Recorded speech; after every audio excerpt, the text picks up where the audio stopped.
Muy bien, apreciados estudiantes, de retorno para la parte práctica. Vamos a ver la aplicación de las ecuaciones deducidas en la parte teórica, en la primera parte de la clase. Bien, para esto voy a tomar un problema del libro, este libro. Al final la bibliografía.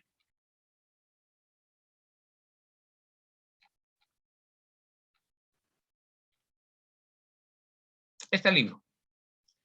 Bibliografía. Como tengo estudiantes de Ingeniería de Alimentos, he tomado una aplicación de este libro, Ingeniería de los Alimentos. Las operaciones básicas del procesado de los alimentos. Autor Earle, R.L. La segunda edición de ese libro, editorial Acribia, año de edición en Zaragoza, 1998. Entonces, el problema que vamos a resolver está en este libro. ¿Está bien? Y es una aplicación a la ingeniería de alimentos. O sea, las bases son las mismas. Se pueden aplicar a ingeniería química, a ingeniería de alimentos. Las bases teóricas son las mismas. La aplicación, es cierto, se puede dirigir al campo de ingeniería de alimentos o también al campo de ingeniería química. En este caso vamos a ver su aplicación en la ingeniería de alimentos, de este libro. ¿Está bien? Perfecto. Entonces vamos, ¿qué dice el problema que plantea este libro? Indica lo siguiente. El problema 8.4. En un evaporador de triple efecto con alimentación directa, ¿qué quiere decir alimentación directa? Quiere decir que la alimentación y el vapor de calefacción se alimentan al primer efecto y van en una sola dirección, el vapor y la solución a concentrar. A eso se llama alimentación directa, que se ha de concentrar, una alimentación de 500 kilogramos por hora. Esto es F, la alimentación que ingresa al primer evaporador. De una disolución que tiene esta concentración en peso de soluto, 10%. Para producir una solución concentrada que sale del tercer efecto con 30% en peso de soluto. Voy a pasar del 10 al 30%. Para la calefacción se dispone vapor de calefacción a 200 kilopascales manométricos. Entonces, esto es manométrico. Las tablas de termodinámica son tablas con presiones absolutas. Si yo quiero hacer uso de esas tablas, esta presión debo transformar a presión absoluta. Sumar la presión atmosférica a esta presión manométrica. Y la presión en la cámara de evaporación del último efecto, del tercer efecto, es de 60 kilopascales absoluto. Aquí ya no es manométrico, es absoluto. Entonces, con esta tabla puedo directamente entrar a las tablas para hallar la temperatura de ebullición del agua en el último efecto. Los coeficientes globales de transferencia de calor para cada efecto son los siguientes. Coeficiente para el primer efecto, segundo efecto y tercer efecto. Como ustedes ven, los coeficientes globales de transferencia de calor no son iguales. Estos son datos, pero en este problema. ¿Está bien? Tengo ya los coeficientes. En el primero, segundo y tercer efecto respectivamente. Estos son primero, segundo y tercer efecto. Asuma que la transferencia de calor en cada efecto es el mismo, el flujo de calor. Despréciese los efectos del calor sensible. Aquí me están indicando explícitamente, desprecie los efectos del calor sensible. Y suponga que no existe elevación en el punto de ebullición. allá. Entonces, este cumple exactamente, ¿no es cierto?, para aplicar el método simplificado que vimos hoy, cuando se desprecian los efectos del calor sensible y la elevación del punto de ebullición es despreciable. Eso vimos hoy en los balances para efecto múltiple. Calcúlese, inciso A, la temperatura de ebullición de la solución en cada efecto. Inciso B, la superficie de transferencia de calor en cada efecto. Inciso C, la cantidad de vapor de calefacción consumido. Bien, son 3 incisos. Vamos a ver los efectos. Ahí tengo los 3 efectos. ¿Qué me piden? Hallar la cantidad de vapor consumido. Hallar el área de cada efecto.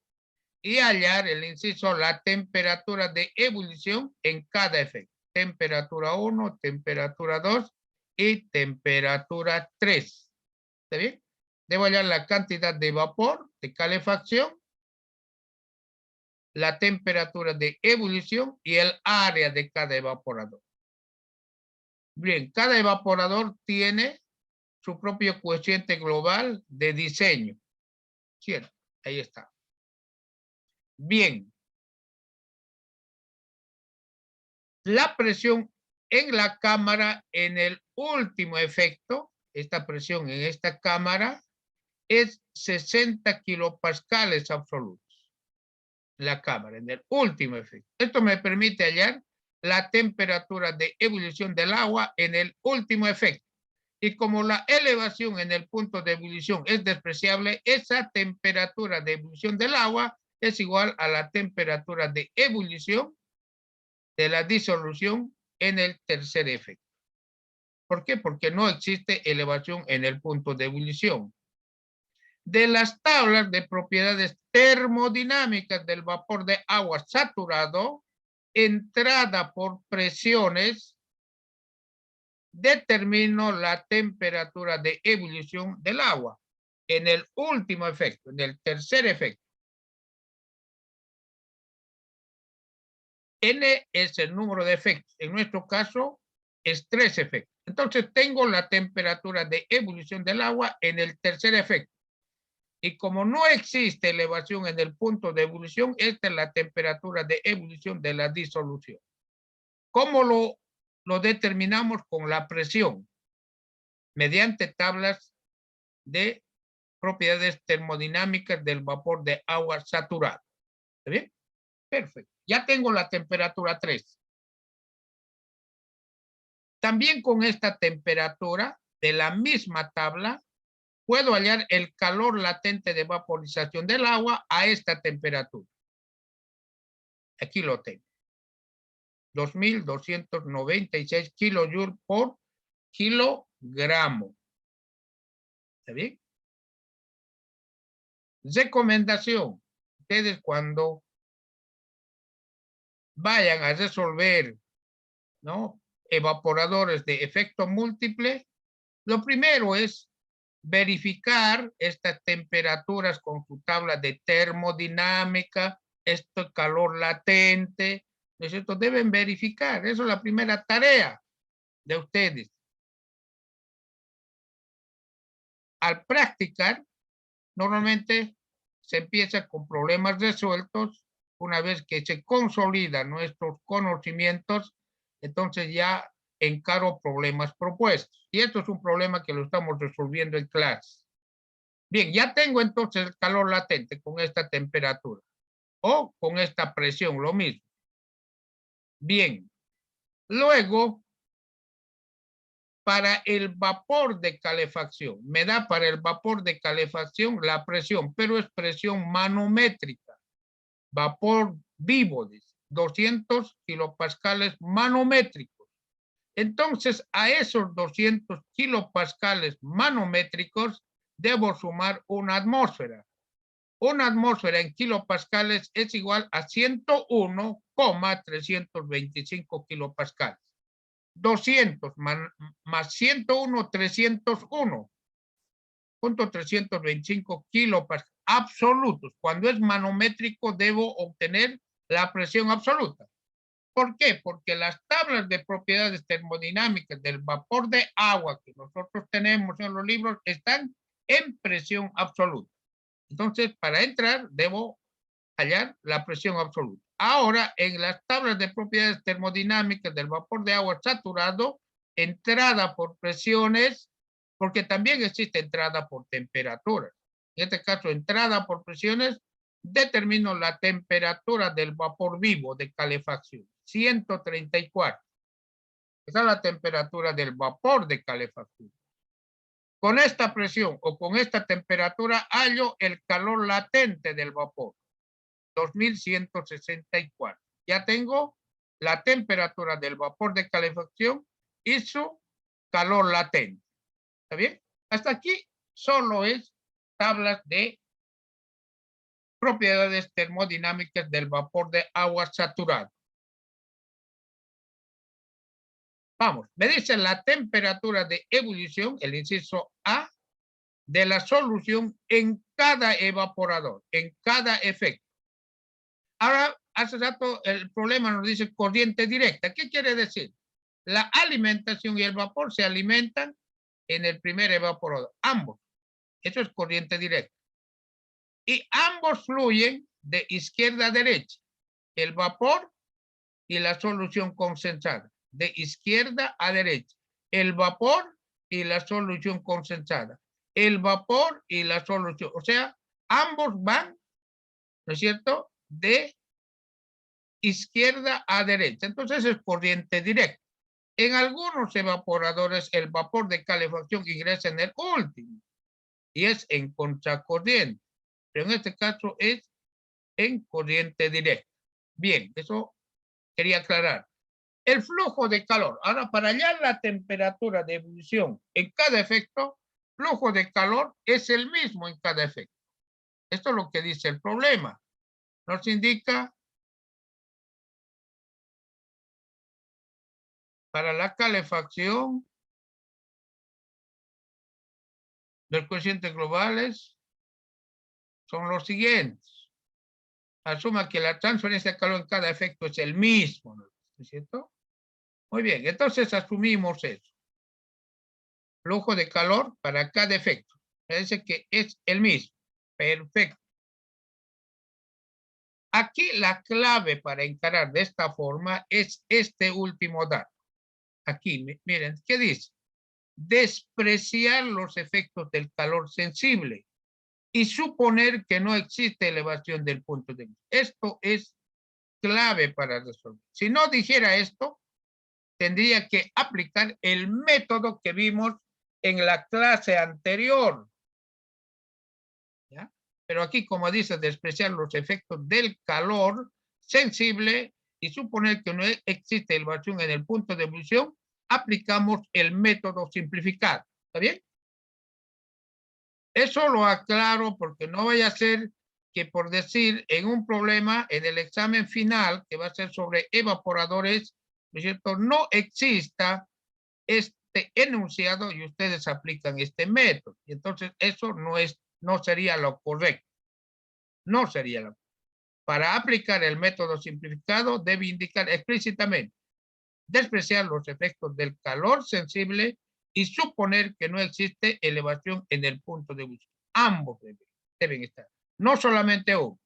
Las dos condiciones son imprescindibles para resolver de esta forma. Bien, entonces voy a aplicar el método simplificado. Entonces las áreas son iguales, flujo de calor 1, flujo de calor 2, flujo de calor. Áreas iguales se anulan. Diferencia útil de temperatura, las elevaciones del punto de ebullición son 0, ¿no es cierto? Entonces tengo que esta es la elevación de temperatura. Ya tengo la temperatura del vapor. ¿Cuánto es la temperatura del vapor? 134. Ya tengo la temperatura 385.94. Entonces tengo 134 del vapor y temperatura de ebullición del último efecto T3, 85 puntos. Tengo el delta útil, 48.1.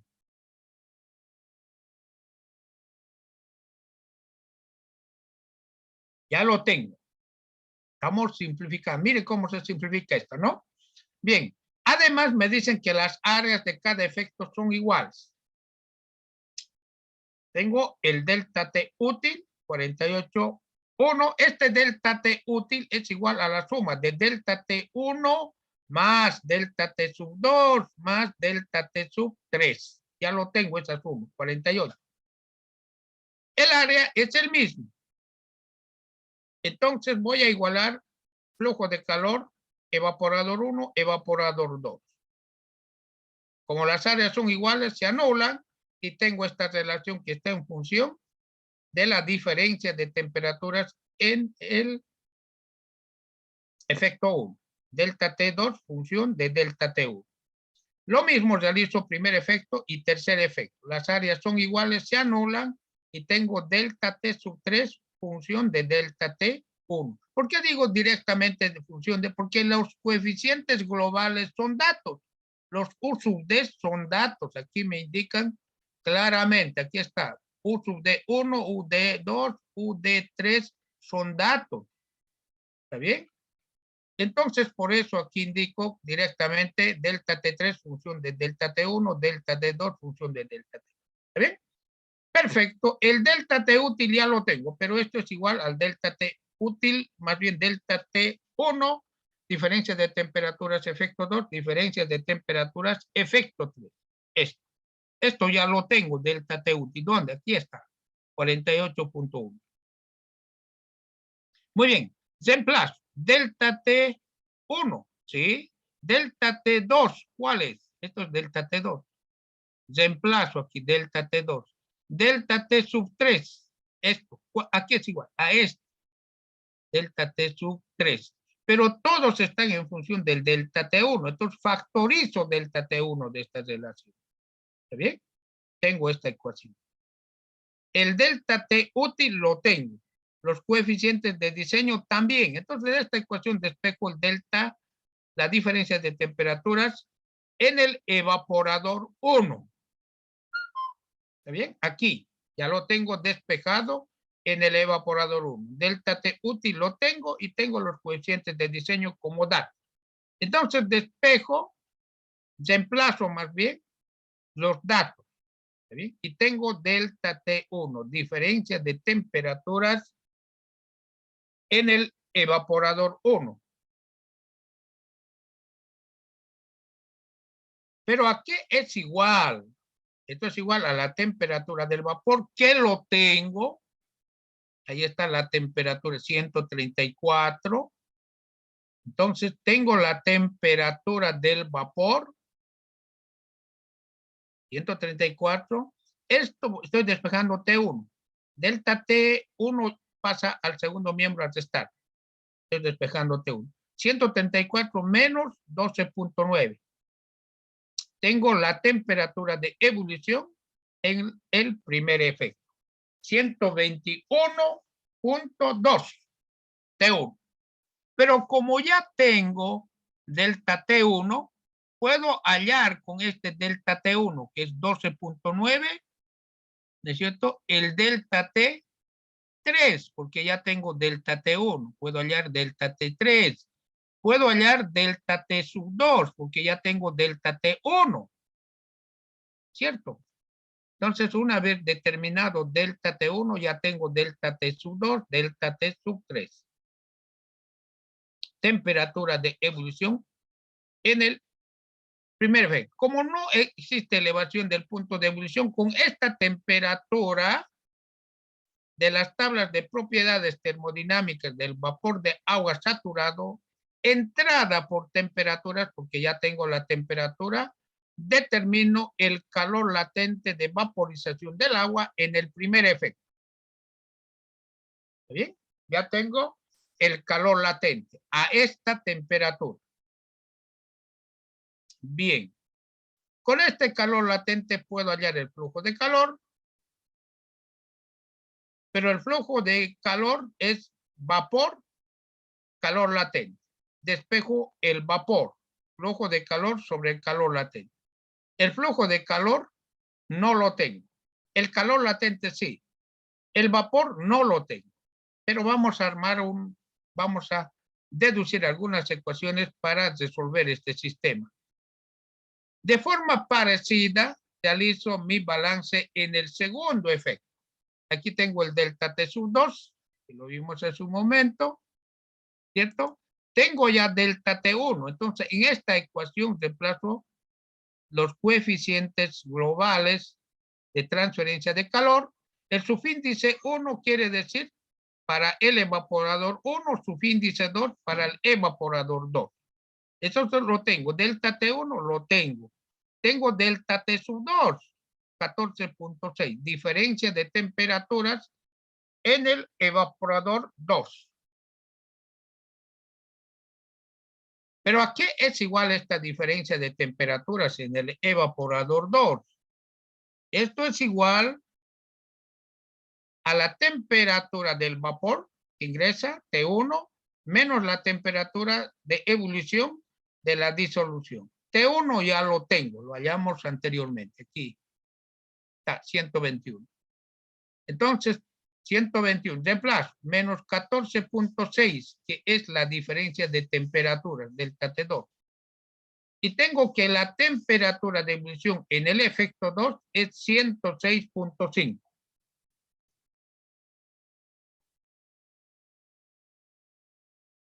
En el efecto 3 ya lo tengo. ¿Cuánto es en el efecto 3? En el efecto 3, a ver, vamos, esto lo determinamos al iniciar. Es 85.94. Esto sería a esta presión la temperatura de ebullición en el efecto 3. 85.94, que lo hallamos inicialmente. Pero también podemos hallar nuevamente y verificar. El delta T sub 3 es esta ecuación por delta T1. Tengo el delta T sub 3, ¿no es cierto? Porque delta T1, a diferencia de temperatura, efecto 1 lo tengo. Pero el delta T3 es temperatura 2 menos temperatura 3. Despejo temperatura 3. 106.5 menos 20.6. 85.9. Esta es la temperatura de ebullición en el efecto 3. Es la misma temperatura.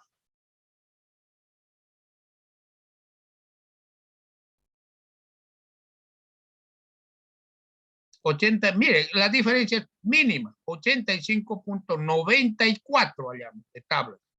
85.94. Y al trabajar, ¿no es cierto? Al trabajar con las diferencias de temperaturas en cada efecto, hallamos 85.9. La diferencia es esto, 0.4, ¿no? 85.94. En cambio, al trabajar con balances, hallamos 85.9. De tablas, hallamos de tablas de termodinámico 85.94. 85.9 es prácticamente lo mismo. Lo cual verifica que nuestros balances están bien realizados. De las tablas de propiedades termodinámicas del vapor de agua saturado, ¿cierto? Con esta temperatura determino el calor latente de vaporización del agua en el tercer efecto.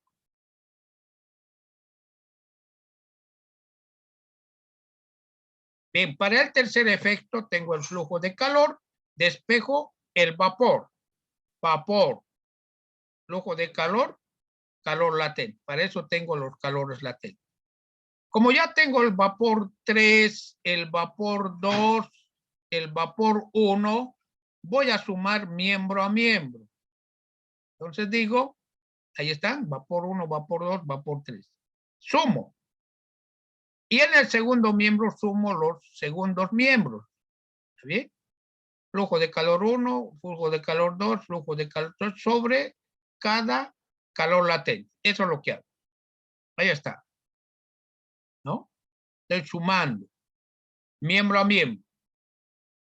Pero el flujo de calor es el mismo. Entonces voy a factorizar. Q lo voy a llamar. Flujo de calor 1 igual a flujo de calor 2. Flujo de calor 3 igual a Q solamente. Flujo de calor. Es el mismo. Y tengo esta relación. Aquí, por balance másico, puedo hallar el vapor. Puedo hallar el vapor. Por balance másico. Los calores latentes lo tengo. Despejo el flujo de calor. Entonces, lo único que resta es hallar esta suma. Vapor desprendido en el efecto 1 más vapor desprendido efecto 2 más vapor desprendido efecto 3. ¿Bien? Despejo, ¿cierto? El flujo de calor. Lo único que me resta es hallar la suma de los vapores desprendidos en cada efecto. Esto lo puedo hallar el numerador mediante balance másico. Ahí está, balance de masa. ¿Qué tengo? La alimentación es igual a la solución concentrada que sale del tercer efecto, más la suma, vapor desprendido primer, segundo y tercer efecto. Bien, L3, ¿cómo determino? F lo tengo, 500. L3, ¿cuánto? Entonces, L3, aquí estoy despejando de esta relación la suma de vapores, ¿no? F menos L3, pero L3 no lo tengo. Entonces dijimos que el soluto no se evapora. Soluto que ingresa al primer efecto es igual al soluto que sale del último efecto. El azúcar o el soluto no se evapora. Entonces, voy a igualar la alimentación con el último efecto. ¿Está bien? Perfecto. Entonces, igualo aquí. Despejo la cantidad de solución que sale. Ahí está. Tengo 500, tengo esto 10%, 0,1 y tengo del último efecto 30%, 0,3. Reemplazo los datos. 500, la alimentación por 0,1 y sobre 0,3. Tengo L3, la solución concentrada que sale del último efecto. ¿No es cierto? Esta es la solución concentrada que sale del último efecto. ¿Está bien? L3. 166.67 kilogramos por hora. Esto. Entonces ya tengo L3. Entonces puedo reemplazar en esta ecuación. Tengo L3 que es 166.67. Tengo F que es 500. ¿Sí? Al hacer esa diferencia tengo la cantidad total de vapor desprendido. 500 menos 166.67. ¿Cuál es la cantidad total de vapor? La suma de vapor, efecto 1, efecto 2 y efecto 3, 333.33 kilogramos por hora. Esa es la cantidad de vapor que se desprende de la solución. Ya tengo eso. Entonces, esto reemplazo en la ecuación de balance de calor. Ya tengo esto. 333.33 es la suma. Y los calores latentes también los tengo.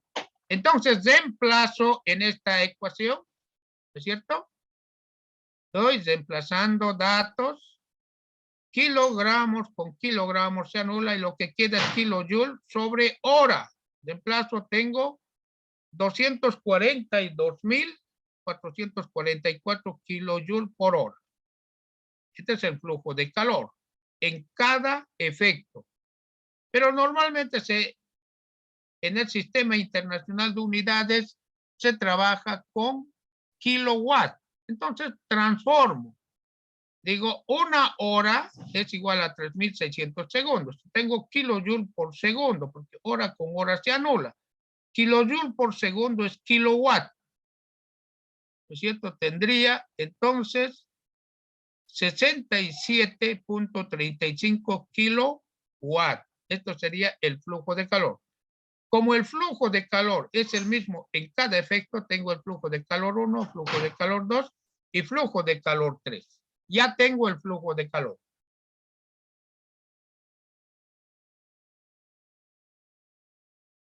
Muy bien. Entonces, tengo el flujo, pero sin embargo voy a verificar mediante las áreas. Si esto es cierto, las áreas también deben ser iguales. Si esto es cierto, ¿cierto? Entonces voy a verificar mediante las áreas. A ver, vamos. Flujo de calor 1. Efecto 1. Despejo el área. Ya tengo el flujo de calor. ¿Cierto? 67.35. Flujo de calor. Coeficiente de diseño evaporador 1 y la diferencia de temperatura azul. Entonces, reemplazo datos, flujo de calor, coeficiente de diseño del evaporador 1 y su diferencia de temperatura. Área, 2.3 metros cuadrados. Primer efecto. Un procedimiento parecido al anterior aplico al segundo efecto. Efecto 2. Flujo de calor. ¿Cierto? Despejo el área. El área. Flujo de calor es el mismo. El coeficiente de diseño no es el mismo. El delta T tampoco, pero ya los hallé. Esto es dato y esto lo hallé. Reemplazo datos y tengo el área para el segundo efecto, 2.3 metros. El mismo que para el primer efecto. Perfecto, hasta aquí voy bien. El área es el mismo. Ahora voy a verificar el tercer efecto. Ojalá el área sea el mismo. Con eso concluye. Y si no, debo replantear el balance. Entonces me voy al tercer efecto. Lo mismo. Flujo de calor, coeficiente, área, diferencia de temperatura. Despejo el área. Despejo el flujo de calor, coeficiente y diferencia de... Reemplazo estos datos. Kilowatt con kilowatt se anula, grado centígrado con grado centígrado y tengo metros al cuadrado. ¿Bien? Metros al cuadrado. Bien. Entonces tengo, me da 2 puntos. Entonces las áreas son las mismas. Entonces, ¿qué quiere decir? El flujo de calor efectivamente es el mismo también en cada evaporador. Entonces el área de cada evaporador es 2.3 metros. Ya tengo el área, el inciso B resuelto. ¿Está bien? Y el último inciso me pide hallar la cantidad de vapor de calefacción consumido. Cantidad de vapor de calor. El calor latente ya lo tengo. Lo que no tengo es el vapor. Entonces, flujo de calor sobre el calor latente. Tengo aquí el flujo de calor. Esto que está en kilojoules por hora. Sobre el calor latente del vapor de calefacción. Kilojoule con kilojoule se anula y tengo la cantidad de vapor necesario para el proceso de vaporización que ingresa al primer efecto. 112 kilogramos de vapor de calefacción por hora. ¿Está bien? Esta es la cantidad necesaria que ingresa al primer efecto. Por eso dice B sub 0. Y eso está aquí en la figura. Está aquí. B sub 0. Esta es la cantidad que ingresa como vapor de calefacción, ¿no? Entonces eso me pide al final. Y podría hallar también la economía de vaporización, dividiendo la suma de los vapores sobre el vapor de calefacción. Pero en este ejercicio no pide. La economía sería esta suma de vapores B1, B2, B3 sobre, dividido sobre el vapor de calefacción, sobre esto. Eso sería economía. Pero en el ejercicio no lo pide. ¿Está bien? Perfecto. Esto está en este libro. Hoy es 5 de mayo. Bien, con esto concluimos la clase de hoy. Estamos nuevamente en línea el próximo día sábado. ¿Está bien? Si tienen alguna consulta, alguna pregunta.